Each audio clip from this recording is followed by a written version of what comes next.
Welcome back to Questing Beast. I'm Ben. Today we're taking a look at Wolves of God. So this is another Kevin Crawford game, the same creator behind games like Stars Without Number, Worlds Without Number, or Godbound, which I've reviewed previously.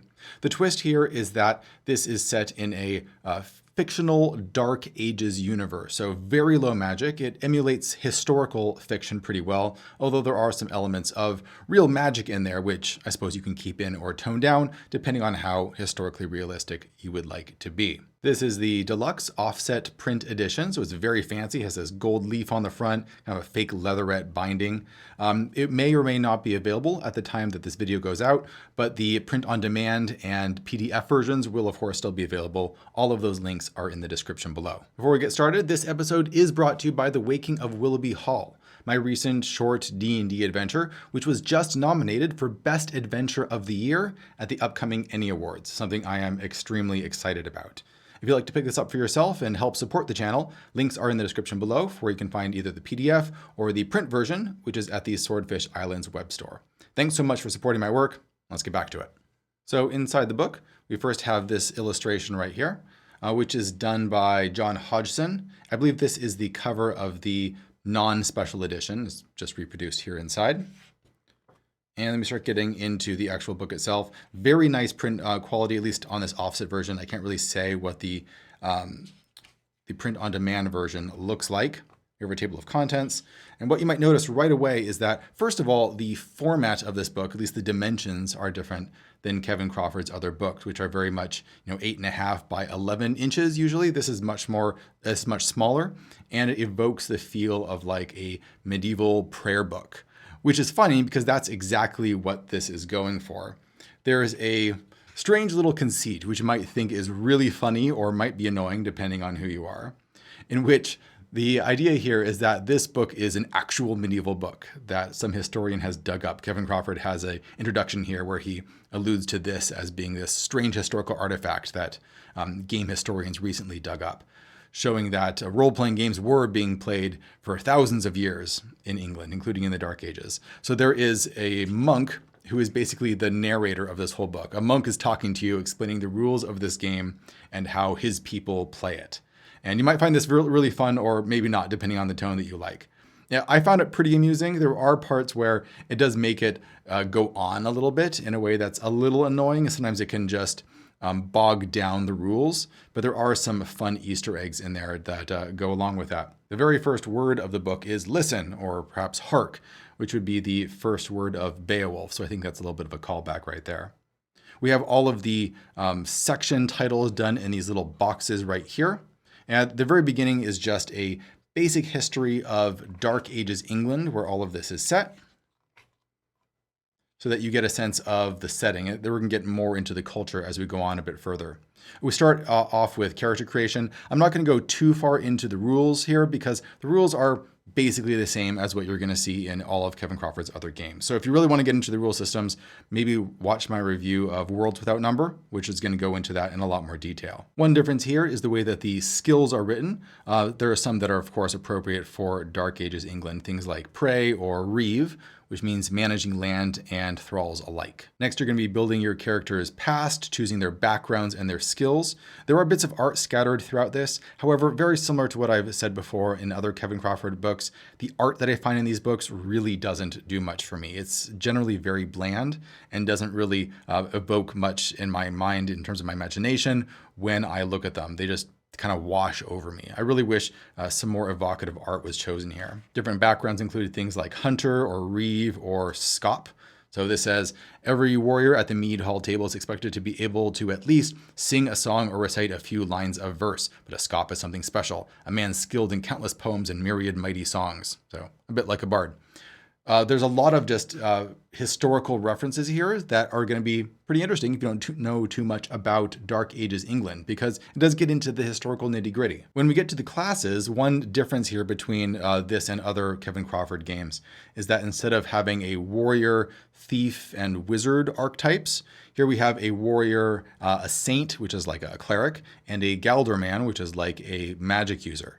So those three archetypes are much more like what we see in original Dungeons & Dragons. You can also play an adventurer, which is a combination of two of those classes if you want to customize things a bit more. Our first class, the Gelderman, gets Magic 0 for free. They gain a sorcery score, which is a pool of points that you will be using to cast spells, so it does not use fancy in casting, and some minor spells. You also have Glory and Shame, so this is how you're going to be advancing. Instead of getting XP points for recovering gold or anything like that, you're going to have to accomplish certain types of acts that match your class. So you get glory if you aid a decent Christian hero, get glory if you defeat a heathen sorcerer, or if you defend a Christian against evil magic. And you can suffer shame, which will lose you glory points if you do specific bad things. And when you get enough glory, then you're going to increase in level. So your level in the game is going to depend a lot on your standing in society and how you are living up to the expectations of your class, which is very thematic. If you want to be a saint, you get the praise skill, you gain a holiness score, which is going to empower miracles. You get some favored miracles, and you're protected by God, which means that while it is forbidden for saints to wear armor or wield weapons of war, your base unarmored armor class is equal to 14 plus half your level rounded up. You just have straight up divine protection. Your glories and shames, of course, match being a saint. One twist here is that while other classes, the Gelderman and the warrior, you're not going to lose shame if no one knows about it. If you're a saint, you will gain shame, or rather lose glory points, even if no one's there to see it, because God is always watching. If you want to be a warrior, you're going to get more hit points. You're going to be getting higher 2-hit rolls. You're going to get extra focuses. And you can also call on your skill to turn a miss into a hit during combat. So that's going to mean you're going to be hitting things a lot more and doing more damage. You're going to get glory when you carry out a worthy adventure in service of a lord, if you defeat a foe who has twice as many hit dice as you, or if you overcome grave peril, and you'll suffer shame if you're a dishonorable warrior, like you betray your lord. And of course, we have some rules for multi-classing if you want to do a little bit of two different classes at the same time, like being a warrior saint. Every hero also has words, which are the destiny that awaits him before he sleeps in grave grasp. So these can be noble or ignoble. You're going to have some of both. And basically, your characters can't die until they have come true. So this makes the game a lot less lethal than a lot of Kevin Crawford games, I would say. Although you can still undergo, terrible deformities and scars and injuries as fate grinds you under and you haven't accomplished your words yet. In particular, it says that a GM will always invoke an ignoble word to avoid death. They might also do so to avert an event the PC hates. So you might have an ignoble word like, I betray my own people. So there could be an example where you're about to die. The game master could invoke that and make you betray your own people in order to survive. I'm not sure if I'm a huge fan of this. It does invoke more of it's kind of a meta structure where you're looking at the game from above and you're sort of figuring out, has my character fulfilled their fate yet? It does say that if players are clearly gaming the system to avoid dying, then the words will not protect them. But it is something to keep in mind whether you want to have this in your particular campaign or not. We also have a list of foci or special abilities that you can gain, anything from being a Beast Bane to a Berserker or having healing hands, and so on and so forth. The last step in creating a character is picking your name. There's some examples right here, and picking your equipment packages, as well as setting up your saving throws and the other stats on your character sheets. The next section is on the rules of the game. I'm not going to get into too much detail here because it's like Kevin's other stuff. It's mostly like BXD&D with a number of tweaks. Looking at saving throws, how to do skill checks, which were all 2d6 instead of 1d20. How to do encumbrance and scenes. And there's a little section in the middle just on cattle raiding, which I thought was really interesting. Because cattle raiding was a major part of life in the Dark Ages. It was a great way to gain prestige and to gain wealth, and different tribes would do it back and forth all the time. Next, we have the rules on combat and the different kinds of actions that you might take. Of course, this has shock values, similar to Kevin's other games, where you can still do damage even if you miss in order to keep the damage flowing and combat moving forward. I love that there's a little rant here about wielding two weapons at once. It just says, "No, what in heaven's name are you thinking? Perhaps you have read too much of these Eastern warriors of centuries past and think to ape their practice. But such ridiculous prancing is not for the brave warriors of the English. I will have none of it in my game." Brother Cornax evidently felt very strongly about this topic. It is funny how Brother Cornix, who is the fictional author of this book, his personality really comes through. In particular, he's often railing about the Welsh and how cowardly they are. It just keeps coming up over and over again. We have rules for injuries, scars, healing, and death, and a section on the different types of maiming or scarring that you can get even when you manage to survive by your word not being fulfilled yet. One very thematic rule is splendor, in which the amount of gold and jewelry and ridiculous ornaments that you are wearing can increase your splendor total, which can give you more rerolls in combat because people are so terrified by your magnificent appearance. I love the idea that you have to wear expensive stuff and really deck yourself out before you go into combat. There are, of course, a bunch of rules for how to do feasting properly, because that's a major event in Dark Ages England. It features in a lot of these sagas and ancient stories, so your characters are naturally going to be doing it. You're going to have to know stuff like how to give fitting gifts to the right people, know how to make vows that you can possibly gain more glory for by fulfilling. And of course, there is a random table for what happens if you drink too much at the feast. What happens the next day?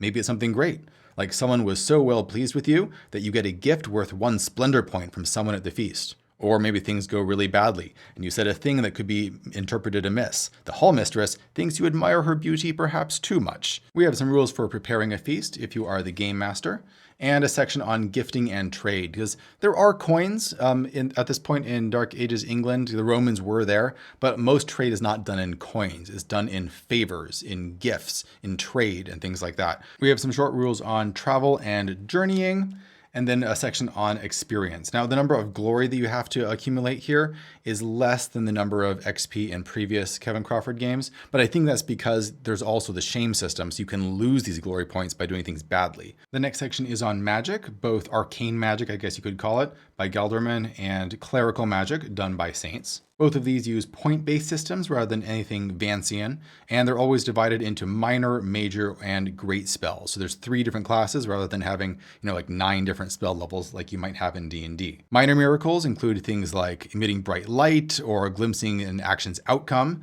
Major miracles might be curing disease or resisting heat and flame, and great miracles could be doing things like asking yes or no questions of God, or even invoking divine intervention, where God just pops into the scene and does something really tremendous, but you're going to be losing all of your saint miracle points by doing that. Meanwhile, a Gelderman's spells could be things like to cure sick cattle, to obtain favors, against thieves of goods, to make the holy drink, or to curse with ruin, for the really great spells. The next section is best described as world building. So the past is a foreign country, so when you're trying to play in actual Dark Ages England, even one that's been magicked up a bit, you really have to get into a completely different headspace, because the way people thought about themselves and about other people and about society and the world is pretty radically different than the way that we would look at it today.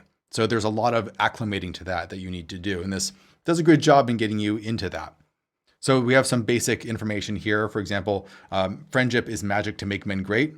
Actual human relationships is a really big deal. The English are poor. English are divided into several large kingdoms. England has no cities. There's just mostly small villages. England is Christian. Roman ruins litter England. There's a little bit of magicking up here, where some of these ruins are enchanted or have other dimensions inside that the Romans perhaps went into and are hiding in and have developed their own civilizations that you can explore. It's a little bit like dungeon crawling. Hostile Welsh kingdoms are in the west and north. The Welsh. This guy really doesn't like the Welsh. And as an adventurer, you have little in life. Here's a section on the arrival of the English in Britain, looking at the history of how this people came here. We have a section on how England was converted to Christianity, which was not in the too distant past as when this game is set. And we have a section on the different kingdoms of England. There is a section on what to do if you want to play a Welsh hero, though of course the author cannot fathom why you would want to do such a thing. A section on how the lands are ruled. A section on the Welsh and other foreigners. How English justice is enforced. This section is particularly important, English laws and the Weregild. So a concept that is kind of foreign to us today is that they didn't have things like imprisonment. You didn't get put in jail if you did something bad. And oftentimes you wouldn't be executed either, because either imprisoning or executing someone deprived the community of manpower, which was a really big deal at the time. So the vast majority of crimes were punished by fines of different types called the Weregild. And these are all calculated in very specific ways. So this runs down the different types of crimes and what you would have to pay depending on the gravity of the offense. We get into English villages and what village life was like with farming and livestock, what the life in the village was like, what death in the village was like, men, women, and kindred, how these different clans and families related to one another. And we start getting into this section, which is probably one of the biggest sections in terms of understanding the mindset, and that is what Christianity was like at the time. Everyone at the time was Christian, Catholic specifically. There's probably some holdouts of other pagan religions throughout the kingdoms, but everyone thought about the world through this particular lens. So what it does is it actually goes through the principles of Christian doctrine, because the characters would know this and would see the world this way, and so the players have to understand it as well. The essentials of the Christian faith, including things like there is but one God, God has heavenly angels to serve him, God created man and woman, God mourns our sins and desires our eternal life, and now all Christians must obey the teachings of Christ. Forms of Christian clergy, priests, monks, and nuns all play integral roles in medieval life, and so you need to understand how that works. English clergy and the lords, and of the minsters, which are just basically like monasteries, places where clergy reside. As with a lot of Kevin Crawford games, there is a tag system for describing things. So for example, the minster could be a bulwark against evil and also has martial monastics. And then what you would do is you would flip to each of these tags and use that to get more details by combining those two tags together. There's always an abbot, some woes related to that tag, some graces, and some goals. So plenty of ideas for you to mix and match. Here's a whole bunch of random tables for creating the minster itself, going through its size and the prosperity of it, recent events that have happened, all the way through monk creation tables. So creating monks and nuns, you want to know what their background was, what's their chief labor. This next section is a bit of a monster manual, but also it has principles for how violence and combat works in terms of culture. In a world like this, you don't really want to get into a fight. Getting into a fight means you can get injured, which can lead to infection and then you die, or it could mean your family's starving because you can't work. Of course, it could also mean that you're dead. So most of the time people will want to avoid fighting. They'll want to avoid combat, and you can turn that to your advantage. Just by putting on a big enough show of force, you can often get enemies to back down. And if you're winning a combat, people will just flee. They won't fight to the death. There's a section on creating new foes and measuring challenges. And then we start getting into an actual bestiary here. Arkspawn are people living in these weird dimensions inside ancient ruins. The idea reminds me a lot of the idea of the Fae, right? Because people would find in England these ancient structures built by, the previous peoples that were there and think that they were built by fairies and there were fairies living underground. I feel like there's a take on that here. Beasts, we have demons and other sorts of mythological figures. Of course, you could tone this down and just have humans only if you want to do a strictly historical game. A section of unearthly powers of monstrous foes. If you want to be making your own monsters, combine a couple of these together. We have cursing powers, deceit powers, foraging powers, health powers, lots of different options here for you to mash. Sea powers, wilderness powers, and how to create some new powers all on your own. Treasure troves, you're going to be delving into dungeons or ruins, at least periodically. You're going to be finding stuff in there, perhaps get some glory to put on yourself and make yourself look a bit more splendid. These are ranked by the type of place that you are raiding, really, or who used to own that place. So it could be the miner hoarding monsters' riches. It could be the magical tools or the dead artifacts. It could be an Arkspawn chieftain's treasure room. This gives you a ballpark to figure out how much treasure to put in there. Lists of goods, anything from common loot items to rich loot items like a honey cask or silk cloth rolls, petty personal goods, and start getting to magical artifacts like relic items. So these are fairly low magic, as I said before, items that do add more magical flavor and are things that players can carry around and affect the world long term. Perhaps you have a changing hide, for example, which is a beast skin like that of a stag or a bear. If you wrap yourself in the hide, you will magically transform into that corresponding animal. We have a bunch of amusing elixirs, for example, the Draught of the Consul, which is a flask which, when imbibed, the user instantly becomes bathed, well coiffed in the Roman style, and their clothing is cleaned and mended of all mundane harms. The next section is a GM advice section, which of course Kevin Crawford is quite famous for. It's mostly about building different kinds of conflicts, because the types of conflicts that you're going to be running in the game are different than typical D&D just because of the nature of the setting. They're often going to revolve around things like your patrons, or perhaps politics, upcoming disasters, and he talks about how to weave a situation together. Because as an OSR game, you're not building plots, you're building situations, as the Alexandrian is always saying. He talks about how to build a caster, which is a Roman ruin. You're going to be figuring out the size of this Roman city and roughly sketching out the different types of buildings that are there and figuring out the different points of interest, landmarks, natives that are there, how are people surviving there, and the different types of treasure and conflicts that could be found. Lots of different points of interest that you can scatter around, whether these are for strongholds or they're sorcerous in nature, or they're a sealed building. There's plenty of options so that every one of these is going to be distinct. We have rules for doing random encounters and exploring it. It's not too different if you've played normal dungeon crawling D&D. And a section on building in arcs, which is these bubble universes you might find below the surface of a Roman ruin where all sorts of weird stuff can lurk. You could have inhabitants of things like Arksborn, societies that have lived in here for too long, ill-made, monsters, eidolons, or even orcs and wraiths. Add some treasure, some perils, some marvels, some random encounters, and of course, a whole bunch of different types of foes, anywhere from very basic guys like outlaws or pagans, all the way up through strange monsters and robotic sentries. I love how there's lots of random tables about political conflicts and natural disasters, since those would be very close to the forefront of these people's minds. A section on terrain and hazards, and adding all sorts of difficulties along the way when you're traveling across medieval England. These are broken down by different types of terrain, like upon the roads or within the fens. This is followed by a section on a gazetteer of England. We have a map here. This map is expanded on the back right here if you want to be doing hex crawling across medieval England. Each of the different kingdoms has the particular ruler there, the great men that are present, the ministers of note, the matters of interest, and a whole bunch of events that might be happening in that kingdom. These kingdoms include East Anglia, as well as Essex and Kent, Mercia, Northumbria, Sussex, Wessex, and the Western Welsh. You also have the Picts and the Irish if you want to venture north over Hadrian's Wall or across the sea. We have a whole section on English names and foreign names, which you can create by combining different syllables together, as well as place names with the translations of these different small words. So for example, Beck means a stream, Brad means wide, so you can create these place names just by putting the right words together. It also has a section on pronouncing Anglo-Saxon words, which I think is really great. There's some brief rules on using this game with Stars Without Number, although of course it would work even better with Worlds Without Number, which is the fantasy version, and some domain rules for when you want to start turning into a lord and ruling the land. We even have randomized domain event tables for when you want events that happen at a larger scale.